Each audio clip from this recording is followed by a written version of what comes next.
Divorce and love. Kunal Singh गधे कहीं के।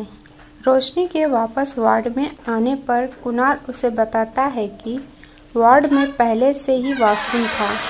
मैं कभी भी इतने लग्जरियस वार्ड में नहीं हूँ।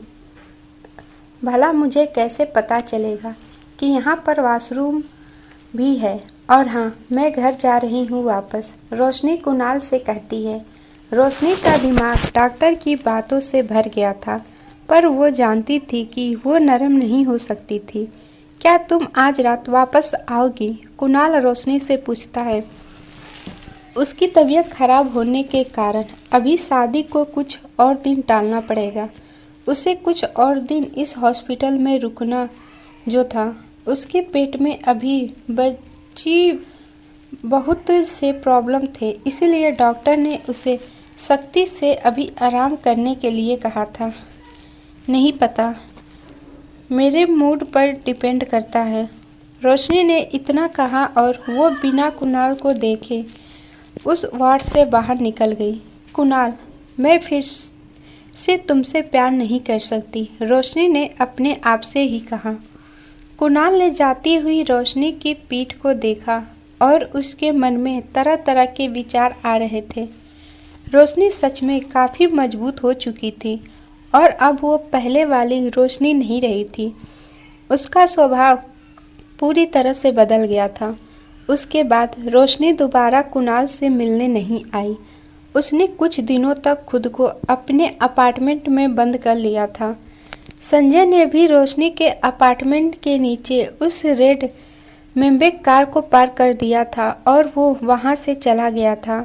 जब रोशनी ने खिड़की खोली तो उसने देखा कि वो रेड कार वहीं पार्क है और संजय वहां पर नहीं है। एक सप्ताह तक दिन ऐसे ही शांति से बीते। रोशनी उस रेड मेम्बेक कार की चाबियां उठाती है और अपने अपार्टमेंट से बाहर आ जाती है। वो कुणाल को उसकी कार वापस देना चाहती थी। रेड कार काफ़ी ज़्यादा सुंदर थी, पर कुछ दिनों से यूज ना करने के कारण उस पर धूल जम चुकी थी। रोशनी इस कार को वापस करने से पहले एक बार धुलाना चाहती थी। रोशनी कार में बैठने ही वाली थी कि उसने देखा कि उससे 3 कदम की दूरी पर एक काले रंग की रोल्स रॉय कार खड़ी हुई थी। कुणाल ने काले रंग का बिजनेस सूट पहना हुआ था और वो कार में बैठा हुआ था। उसके हाथ में इस समय कुछ डॉक्यूमेंट्स थे जिन्हें वो रीड कर रहा था। ड्राइवर वाली सीट पर इस समय संजय नहीं था, बल्कि कुणाल का दूसरा असिस्टेंट पीटर था।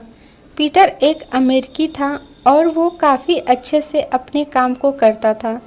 कुणाल के अलावा और कोई भी पीटर को ऑर्डर नहीं दे सकता था। Hello ma'am. पीटर कार से नीचे उतरा और उसने एक मुस्कान के साथ रोशनी को ग्रीट किया। कुणाल ने अपने डॉक्यूमेंट्स नीचे रखे और रोशनी की तरफ देखा। जब उसने रोशनी के कपड़े देखे तो उसकी आंखों में थोड़ा गुस्सा उतर आया था। क्या तुम इस तरह के कपड़े पहनकर बाहर जाती हो? कुणाल की आवाज़ धीमी थी, पर उस आवाज़ में गुस्से को सुना जा सकता था। रोशनी ने अपनी उस सेक्सी ड्रेस को देखा जो उसके थाई तक आ रही थी और उसके उभरी भाग का हिस्सा और अधिक बड़ा दिख रहा था। वो ड्रेस उसकी परफेक्ट बॉडी पर काफ़ी सुंदर दिख रहा था। वो काफ़ी ज़्यादा अट्रैक्टिव लग रही थी। This is my business, no of your business. और जब तुम यहाँ हो तो मुझे अब आपके घर जाने की ज़रूरत नहीं है। आप अपने कार की चाबियाँ ले जा सकते हैं। रोशनी ने भी उसी तरह से कुणाल को जवाब दिया। रोशनी ने बस ऐसे ही जल्दी जल्दी में इस ड्रेस को पहन लिया था, वरना वो आमतौर पर इस तरह की ड्रेस नहीं पहनती थी। पीटर ने अपने आँखों के कोने से रोशनी को देखा। रोशनी सच में उस कपड़े में बहुत ज़्यादा सुंदर दिख रही थी। जाओ, जाकर अपने कपड़े बदल लो, फिर तुम्हें मेरे घर भी चलना है। कुणाल ने रोशनी को देखा और उससे अपनी गुस्सैल आवाज़ में कहा। ऐसा लग रहा था कि कुणाल अपने पहले वाले अवतार में लौट आया था। मैं वापस नहीं जा रही हूँ, रोशनी ने बिना सोचे समझे कुणाल को मना कर दिया। दादी वापस आ गई हैं, कुणाल ने उससे बिना किसी भाव के कहा। रोशनी ने अब कुणाल को कपड़े बदलने से मना नहीं किया और वो खुद कुछ देर में कपड़े बदलकर आ गई। दादी वो इंसान थी जिसका दिल रोशनी कभी भी नहीं दुखाना चाहती थी। दादी ही वो थी जो उसे बेंगलोर लेकर आई थी। उन्होंने ही उसकी इतनी केयर की थी। शादी के इन 5 सालों में चाहे कितना ही वो दुख में रहती हो, पर वो दादी ही थी जिन्होंने उस सिंह विला में उसके साथ अच्छी रही थी। इन 5 सालों में भले ही किसी ने उससे प्यार किया या ना किया हो, पर दादी ने उससे काफी ज्यादा प्यार किया था। रोशनी अब कुणाल के साथ उसके सिंह विला आ चुकी थी।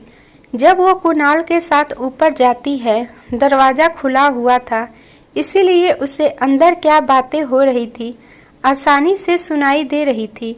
माँ, मैंने आपके लिए आपके पसंदीदा चावल और राजमा बनाया है। अंदर से मिसेस सिंह की आवाज आती है, जो शायद दादी जी से बात कर रही थी। धन्यवाद, दादी जी के बेपरवाही से कहती हैं। फिर भी मिसेस सिंह के चेहरे पर चमक आ गई थी।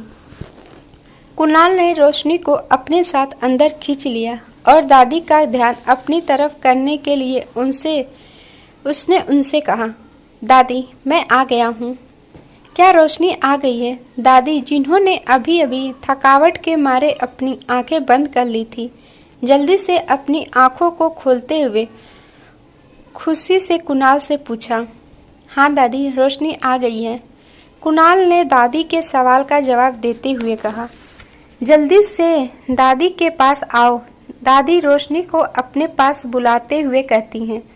दादी सच में रोशनी से काफी ज्यादा प्यार करती थी। रोशनी से मिलने की खुशी को उनके चेहरे पर देखा जा सकता था।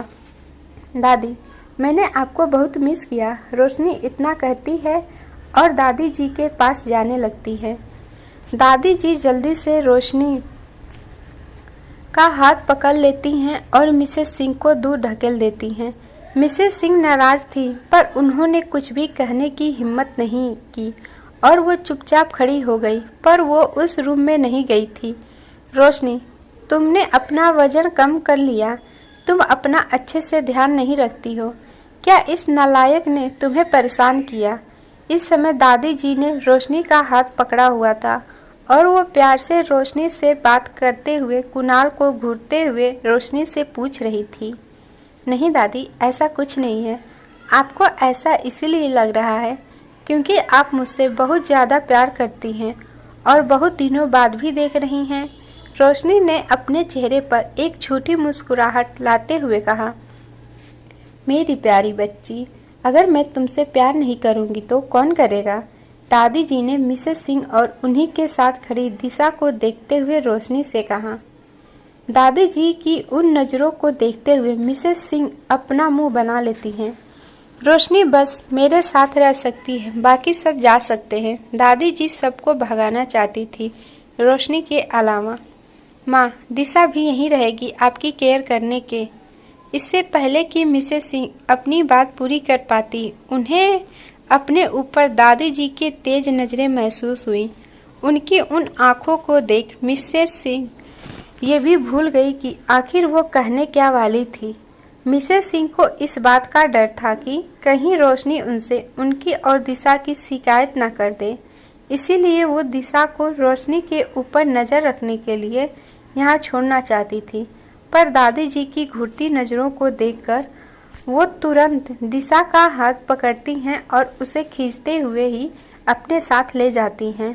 उन दोनों के जाने के बाद दादी कुणाल को भी घूरते हुए उससे कहती हैं, तुम भी जाओ। कुणाल एक नज़र रोशनी को देखता है, फिर वो भी उस रूम से चला जाता है। अब कमरे में रोशनी और दादी ही रह गए थे। क्या तुम दोनों के बीच में झगड़ा हुआ है? दादी जी ने अचानक रोशनी से अपनी गंभीर आवाज में पूछा। रोशनी उनकी बात सुन कुछ देर रुकी, फिर उसने सच बताना ही सही समझा। दादी, मैं कुणाल से तलाक लेना चाहती हूँ। दादी कुछ पल के लिए हैरान रह गई थी। उन्हें लगा कि कहीं उन्होंने गलत तो नहीं सुन लिया। उन्हें लगता था कि कुणाल और रोशनी के बीच छोटा मोटा झगड़ा है, पर उन्होंने कभी भी ये नहीं सोचा था कि वह दोनों कभी भी तलाक लेना चाहेंगे। हम दोनों जब तक इस रिश्ते में रहेंगे दुखी ही रहेंगे। इससे अच्छा तो ये है कि हम दोनों तलाक ले लें। रोशनी अपनी सख्त आवाज में दादी जी से कहती है। क्या बस बेड स्टार्टेड ने तुम्हें डराया धमकाया है तलाक लेने के लिए? अगर ऐसा है तो हम दोनों उसे मिलकर सबक सिखाएंगे। दादी रोशनी के हाथ को एक बार फिर से पकड़ते हुए उससे कहती हैं। नहीं दादी, उन्होंने मुझे नहीं धमकाया है। वो मुझसे प्यार नहीं करता है और ना ही कभी करेगा। अब मैं और इंतजार नहीं कर सकती हूँ। रोशनी ने शांति स्वर में अपना सर हिलाते हुए कहा। कुणाल सिंह, गधे कहीं के, अंदर आओ, दादी जी चिल्लाते हुए कहती हैं। कुणाल जो बाहर ही खड़ा था वो दरवाजा खोलकर अंदर आता है। अंदर आने के बाद उसने दरवाजा एक बार फिर बंद कर दिया था।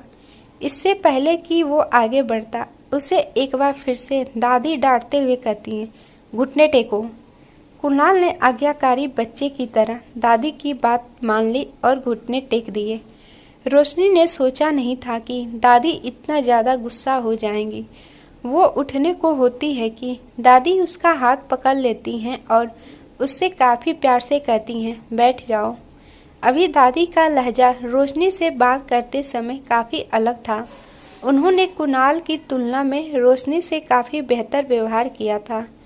दादी फिर से कुणाल की तरफ मुड़ती हैं और उससे पूछती हैं, क्या तुमने रोशनी को तलाक लेने के लिए मजबूर किया है?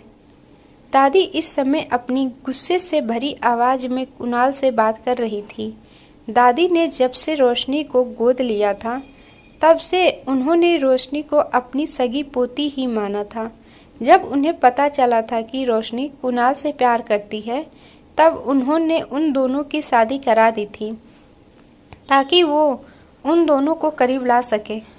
मैं एक बार फिर से तुमसे पूछती हूँ, क्या तुमने रोशनी को डराया धमकाया है इस तलाक के लिए? दादी इस समय और भी ज़्यादा गुस्से में आ गई थी। एपिसोड 22। वो मेरी माँ नहीं है।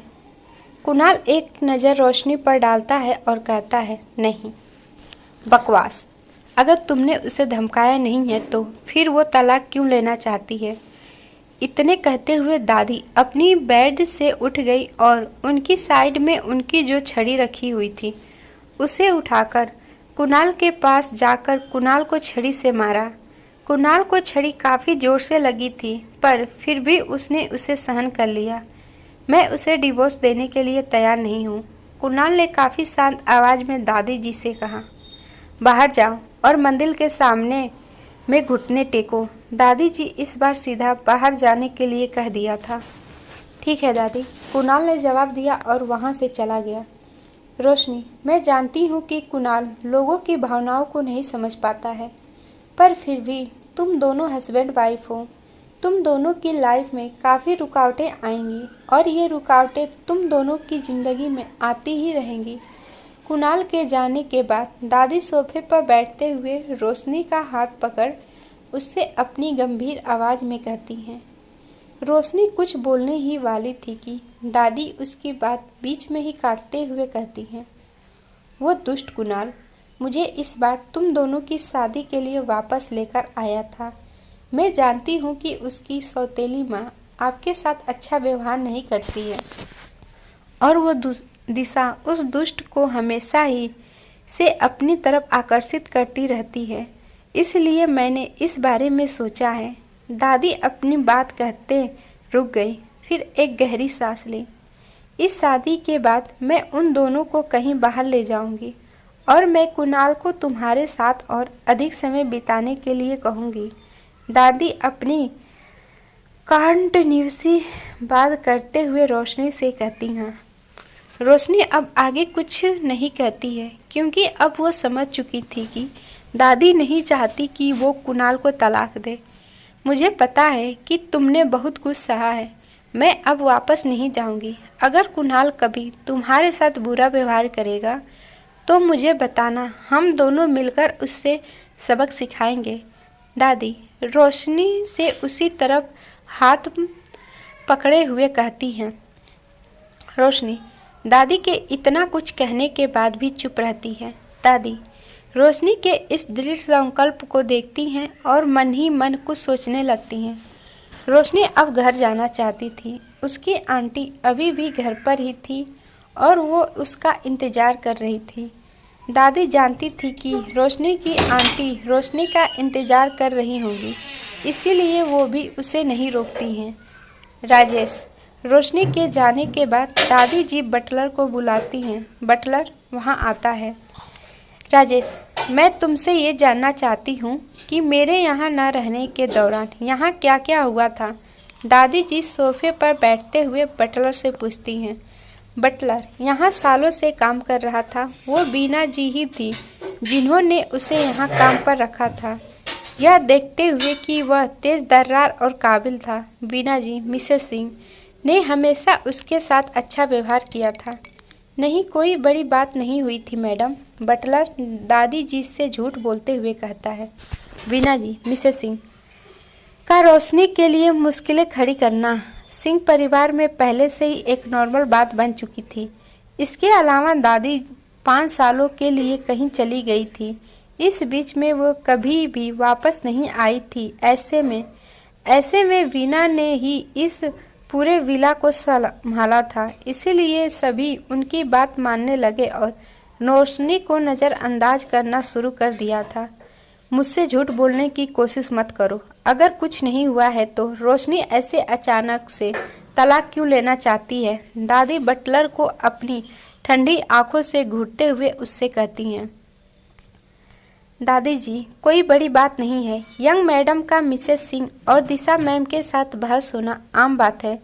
बटलर दादी जी को आधी अधूरी बात ही बताता है, क्योंकि वो भी थोड़ा डर चुका था। पिछली बार इसी तरह से कुणाल ने उसे कहकर सबक सिखाया था कि रोशनी सिंह परिवार की यंग मैडम है। अब दादी का इस तरह से सवाल करने से वो समझ चुका था कि अब रोशनी की स्थिति पहले जैसे नहीं रहने वाली थी। अब उसे कोई भी नज़रअंदाज नहीं कर सकता था। समझ गई, दादी जी कहती हैं। दादी जी ने काफ़ी देर तक गौर से उस बटलर के चेहरे को देखा, फिर उसे वहाँ से जाने के लिए कह दिया। आप सबको ये स्टोरी कैसी लगी प्लीज़ कमेंट करके बताना ना भूलिएगा, और जिन्होंने भी हमारे चैनल को सब्सक्राइब नहीं किया है प्लीज़ आप सब चैनल को सब्सक्राइब कर लीजिएगा, ताकि हमें मोटिवेशन मिलती रहे और हम आप सबके लिए ऐसी ही प्यारी प्यारी स्टोरी लाते रहें। मिलते हैं नेक्स्ट एपिसोड में, तब तक के लिए bye bye, tata and take care all of you, और ज़्यादा से ज़्यादा चैनल को सब्सक्राइब कर दीजिएगा।